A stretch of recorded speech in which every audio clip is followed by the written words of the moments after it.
Hello students, कैसे हैं आप सब। आशा करती हूँ आप बहुत ही अच्छे होंगे और मैं मीता सिंह रुचि क्लास 71 में आपका फिर से बहुत बहुत स्वागत है। तो देखिए, हम अपना संविधान कर रहे हैं। संविधान में मैंने आपको आर्टिकल बताए थे, कहाँ तक बताए थे, 11 आर्टिकल तक हम अरे हो चुके थे। आज हम बात करेंगे अपने 12वें आर्टिकल के बारे में। तो देखिए, कहाँ से लेके कहाँ तक आता है और कौन कौन से होते हैं, कौन से उसमें आता है, इन्हें क्या कहा जाता है, उसके बारे में जानते हैं। चलिए आइएगा। देखिए, यहाँ पर क्या है, मूल अधिकार हमें, ठीक है। मूल अधिकार इधर बोलते हैं फंडामेंटल हमारे राइट। फंडामेंटल राइट हमारे हैं कौन कौन से, उसके बारे में जानेंगे। कौन से भाग में आते हैं, तो भाग 3 में आते हैं। एक क्वेश्चन तो यही से बनता है, हमारे मूल अधिकार कौन से भाग में आते हैं, तो मूल अधिकार हमारे भाग 3 में आते हैं। बात करेंगे यहाँ पर कौन से आर्टिकल के तहत ये आते हैं, तो आर्टिकल 12 से लेके 35 तक हमारे मूल अधिकार आते हैं। कब से आते हैं, 12 से 35 तक, ठीक है। ये बात याद रखिएगा, इनसे दोनों से हमारे क्वेश्चन बनते हैं। तो चलिए अब देखिए, बात करते हैं मूल अधिकार के बारे में। राज्यों के विरुद्ध अधिकार, राज्यों के विरुद्ध अधिकार है, ठीक है। राज्यों के विरुद्ध अधिकार है ये। व्यक्ति के विरुद्ध व्यक्ति को अधिकार है। कौन से अधिकार है, मूल अधिकार। राज्यों के विरुद्ध अधिकार है, व्यक्ति के विरुद्ध व्यक्ति को अधिकार है, ठीक है। और क्या है, व्यक्ति के विकास के लिए राज्य को निर्देश है कि व्यक्ति का विकास कैसे होना चाहिए, इसके लिए राज्य को निर्देश यहाँ पर दिए गए हैं मूल अधिकार में। इसमें ये बताया गया है कि हमारे मूल अधिकार कौन कौन से हैं, उसके बारे में आपको पता होना चाहिए। इसमें बताया गया है व्यक्ति के विकास के लिए राज्य को निर्देश है कि भाई व्यक्ति का विकास इस तरह से होना चाहिए, आपको इस पर काम करना चाहिए। इसके लिए यहाँ पर निर्देश है हमारे मूल अधिकार। तो विशेषताएं क्या है, इसकी विशेषताएं जानते हैं। इससे हमारे क्वेश्चन बनते हैं कि कौन सा मूल अधिकार के अकॉर्डिंग नहीं आता, इसमें से कौन सा नहीं आता।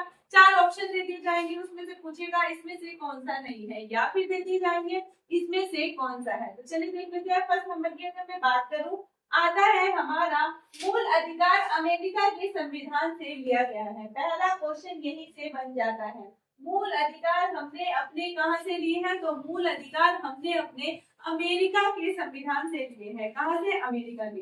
देखिए, यहाँ पे स्टार्टिंग से क्वेश्चन बनते आ रहे हैं। मैंने आपको बताया, पूछते हैं मूल अधिकार कौन से भाग में आता है, भाग 3 में आता है। फिर क्वेश्चन आता है कि इसमें कौन से आर्टिकल से कौन से आर्टिकल तक आता है, 12 से 35 तक आता है। मूल अधिकार हमने कहां से लिए हैं, तो ये हमने लिए हैं अपने अमेरिका के संविधान से। नेक्स्ट पे बात करते हैं, राष्ट्रीय आपातकाल के दौरान आर्टिकल 20 और आर्टिकल 21 को छोड़कर शेष मूल अधिकारों को राष्ट्रपति द्वारा निलंबित किया जा सकता है। यानी कि जब राष्ट्रपति यहाँ पर दिया है, राष्ट्रपति आपातकाल लगेगा, राष्ट्रीय आपातकाल जब लगेगा, आपको पता है किस कारण से लग सकता है, युद्ध की स्थिति हो या फिर आंतरिक कुछ ऐसा कारण हो, तो उसमें क्या लग सकता है, राष्ट्रीय आपातकाल हमारा लग सकता है। उसमें सारे आर्टिकल्स हो जाते हैं हमारे, सिर्फ आर्टिकल 20 और आर्टिकल 21 को छोड़कर मूल अधिकार क्या होते हैं, हमारे यहाँ पर निलंबित हो जाते हैं। यानी कि उस टाइम में कार्य नहीं करेंगे।